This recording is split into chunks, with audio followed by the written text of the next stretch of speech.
মর্যাদা আর উৎসব আনন্দের মধ্য দিয়ে রোববার ইউরোপের অন্যান্য দেশের মতো ফ্রান্সেও পবিত্র ঈদ উল ফিতর উদযাপিত হয়েছে। সকালে রৌদ্রোজ্জ্বল আবহাওয়ায় দীর্ঘ লাইনে দাঁড়িয়ে নামাজ আদায় করেন প্রবাসী বাংলাদেশিরা। এবারের ঈদ উল ফিতর সাপ্তাহিক ছুটির দিনে হওয়ায় ঈদ জামাতে মুসল্লিদের ভিড় দেখা গেছে। সকাল থেকে প্রবাসী বাংলাদেশিরা দলে দলে আসতে থাকেন বাংলাদেশ কমিউনিটির মসজিদগুলোতে। নামাজ শেষে তারা একে অপরের সঙ্গে কোলাকুলি করে কুশল বিনিময় করেন। প্যারিস থেকে আমাদের সহকর্মী নাজিরা শিলা জানান, ঈদের জামাত অনুষ্ঠিত হয় বাংলাদেশি দ্বারা পরিচালিত আভার ভিলা বাংলাদেশ কেন্দ্রীয় জামে মসজিদে সকাল 7টা থেকে শুরু করে দুপুর 12:30 পর্যন্ত।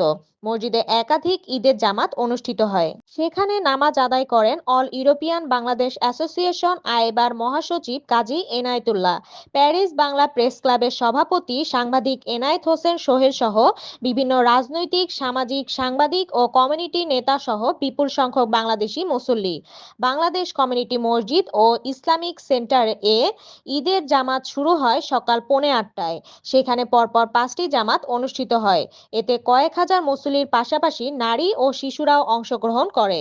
মসজিদ পরিদর্শন করেন স্থানীয় সিটি কর্পোরেশনের মেয়র আইজুদ্দিন তাইবি এবং সহকারী মেয়র আব্দুল হক।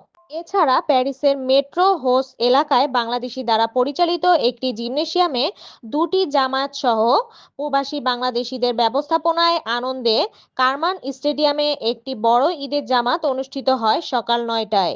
প্যারিসের বাইরে বিভিন্ন শহরে প্রবাসী বাংলাদেশি মুসল্লিরা বিভিন্ন মুসলিম কমিউনিটির মসজিদে ঈদের নামাজ আদায় করেন।